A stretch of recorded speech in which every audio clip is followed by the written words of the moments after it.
आप सबको जय मसीह की। आज हम शैतान का मूल के बारे में पढ़ेंगे। वीडियो शुरू करने से पहले जिन्होंने वीडियो को सब्सक्राइब दी और लाइक नहीं किया वह अभी कर दीजिए। तो चलिए वीडियो शुरू करते हैं। हम जानते हैं कि शैतान भी इस सृष्टि के आरंभ से विद्यमान है। बाइबल इन कथन से शुरू होती है, आदि में परमेश्वर ने। उत्पत्ति एक जो एक। ये बाइबल के प्रथम 4 शब्द हैं। यह पिछले अनंत काल को दर्शाती हैं, इतना पीछे का समय जिसे हम समझ भी नहीं सकते, क्योंकि हमारा मस्तिष्क थोड़े से समय को ही समझ सकता है। परंतु परमेश्वर समय की शुरुआत से भी पहले से है। परंतु शैतान समय की शुरुआत के पहले से नहीं है। शैतान बनाया हुआ एक प्राणी है। परंतु क्या इसका अर्थ यह है कि परमेश्वर ने बुरी चीज को बनाया? नहीं, यह बात असंभव है। परमेश्वर कभी बुरी चीज नहीं बनाता। वह जो कुछ बनाता है सिद्ध बनाता है। यहां तक कि जब आदम और हव्वा बनाए गए थे वे भी सिद्ध थे। उसी प्रकार शैतान को भी जब बनाया गया था वह भी सिद्ध था। तब वह भोर का चमकने वाला तारा या लूसीफर कहलाता था। यशायाह 14:12।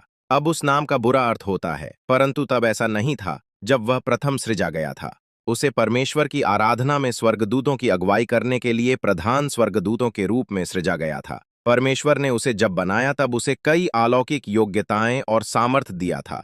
परंतु फिर वह पाप में पड़ गया और शैतान बन गया। हमें आश्चर्य होगा कि परमेश्वर ने शैतान से वह सामर्थ्य क्यों नहीं ले लिया था। इसका कारण यह है कि सामान्यतः परमेश्वर जो वरदान देता है उसे वह वापस नहीं लेता।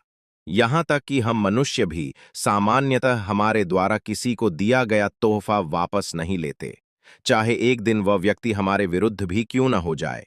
शैतान उसकी शक्ति का उपयोग लोगों को नुकसान पहुंचाने के लिए करता है, और इसलिए जिन लोगों का उससे संपर्क होता है वे जादू टोना के द्वारा अलौकिक कार्य कर सकते हैं। शैतान के विषय लिखा है, हे भोर के चमकने वाले तारे, तू कैसे आकाश से गिर पड़ा है। चमकने वाला तारा यह उसका नाम था। यशायाह 14:12। प्रधान स्वर्गदूत होने के कारण लूसीफर हमेशा परमेश्वर की उपस्थिति में रहता था। फिर वह क्यों गिर गया? इसका कारण आगे के 2 पदों में दिया गया है। यशायाह 14:13-14। तू मन में कहता तो था, मैं स्वर्ग पर चढ़ूंगा, मैं अपने सिंहासन को ईश्वर के तारागण से अधिक ऊंचा करूं। यह सचमुच एक मूर्खतापूर्ण विचार था जो उसके हृदय में आया था। वह उसके सृजनहार के ऊपर कैसे उठ सकता था? परंतु शैतान ऐसा ही है।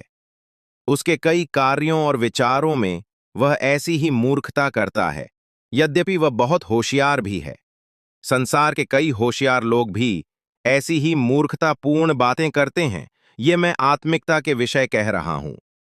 हम शैतान के विषय जितना अधिक अध्ययन करेंगे हम पाएंगे कि उसके कई कार्यों में जो वो करता है कितना मूर्ख है। परमेश्वर ने उसे जहां रखा था वह वहां खुश नहीं था। वह उस स्थान तक ऊपर उठना चाहता था जहां सब लोग उसकी आराधना किए होते। उसने ऐसा कहा नहीं था।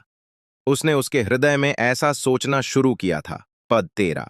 परंतु परमेश्वर हमारे हृदयों को देखता है, और उसने लूसीफर के हृदय को देखा और देखा कि वह क्या योजना बना रहा था।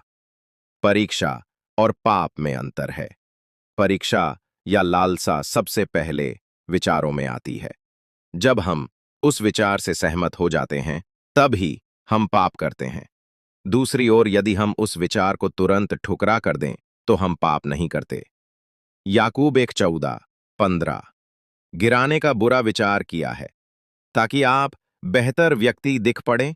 क्या आप जानते हैं कि ऐसा विचार करने वाला प्रथम व्यक्ति कौन था? लूसीफर था। वह किसे नीचे गिराना चाहता था? स्वर्गदूतों को नहीं, क्योंकि वे तो पहले से ही उसके नीचे थे। वह परमेश्वर को ही नीचे गिराना चाहता था। स्वयं को ऊंचा उठाने के लिए लोगों को नीचे गिराना ही शैतान की आत्मा का काम है। मैं ऐसा क्यों कहता हूं कि आपको अपने शत्रु के विषय जानना चाहिए? क्योंकि जब ऐसा विचार आपके मन में आए तो आपको जान लेना चाहिए कि शैतान आप में प्रवेश करना चाह रहा है। गर्जने वाला सिंह आपको फाड़ने पर है। सर्वोच्च प्रधान दूत को शैतान बनने में ज्यादा वर्ष नहीं लगे थे।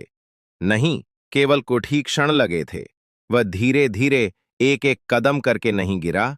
नहीं, वह बिजली की नाई गिरा, जैसे यीशु ने कहा, एक क्षण में। लूका 10:18। एक क्षण पहले वह चमक रहा था।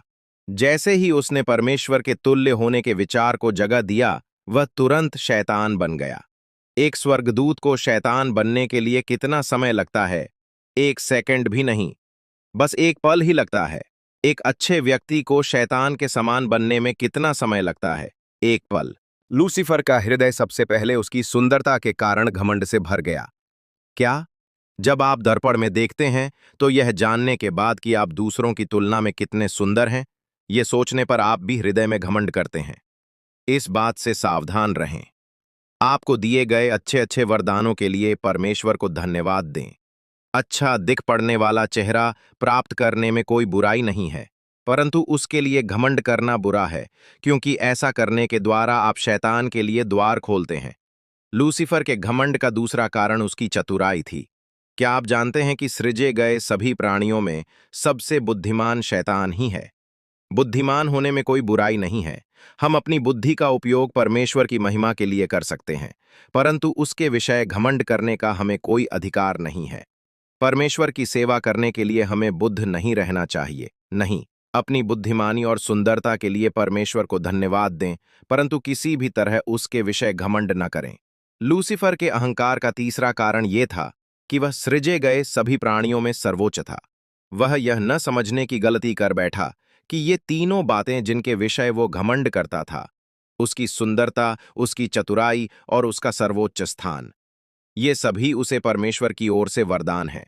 और इसी बात को कई लोग, कई मसीही भी समझ पाने में गलती कर जाते हैं, और इसी तरह शैतान उनके जीवन में स्थान बनाता, अंततः उन्हें नष्ट कर डालता है।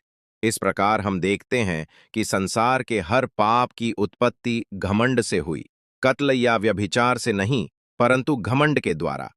और इसीलिए उद्धार यीशु के नम्र होने के द्वारा आया।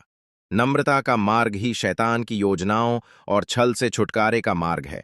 लूसीफर में हम असंतोष की आत्मा के उद्गम को भी देखते हैं, जो व्यक्ति के जीवन में पाया जाता है।